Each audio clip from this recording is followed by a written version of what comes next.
Thomas often grumbled because he was not allowed to pull passenger trains. The other engines laughed. "You're too impatient," they said. "You'd be sure to leave something behind." "Rubbish," said Thomas crossly. "You just wait, I'll show you."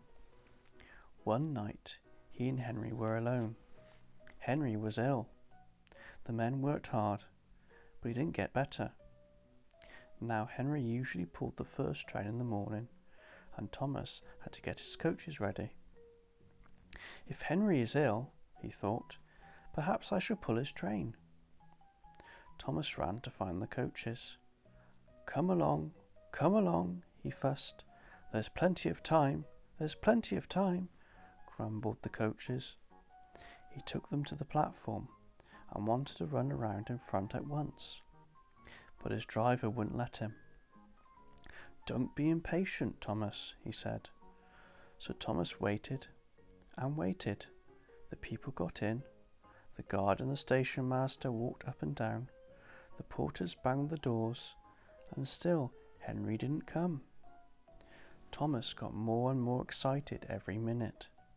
The fact director came out of his office to see what was the matter, and the guard and the station master told him about Henry.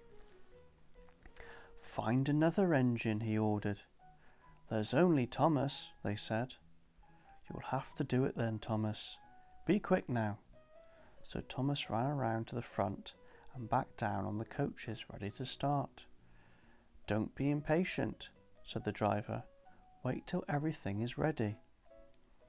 But Thomas was too excited to listen to a word he said. What happened then, no one knows. Perhaps they forgot to couple Thomas to the train. Perhaps Thomas was too impatient to wait till they were ready. Or perhaps his driver pulled the lever by mistake. Anyhow, Thomas started. People shouted and waved at him, but he wouldn't stop. "They're waving because I'm such a splendid engine," he thought importantly. "Henry says it's hard to pull trains, but I think it's easy. Hurry, hurry, hurry," he puffed, pretending to be like Gordon. As he passed the first signal box, he saw the men leaning out waving and shouting. "They're pleased to see me," he thought. "They've never seen me pulling a train before. It's nice of them to wave." And he whistled, "Peep, peep, thank you," and hurried on.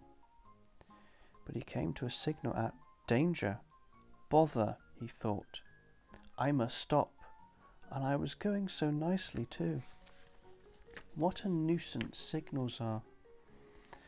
And he blew an angry "peep, peep" on his whistle. One of the signalmen ran up. "Hello, Thomas," he said. "What are you doing here?" "I'm pulling a train," said Thomas proudly. "Can't you see?" "Where are your coaches then?" Thomas looked back. "Why, bless me," he said, "if we haven't left them behind." "Yes," said the signalman. "You'd better go back quickly and fetch them." Poor Thomas was so sad he nearly cried. "Cheer up," said his driver. "Let's go back quickly and try again." At the station, all the passengers were talking at once. They were all telling the fat director, the station master, and the guard what a bad railway it was. But when Thomas came back and they saw how sad he was, they couldn't be cross, so they coupled him to the train, and this time he really pulled it. But for a long time afterwards, the other engines laughed at Thomas and said, "Look, there's Thomas, who wanted to pull a train, but forgot about the coaches." The end.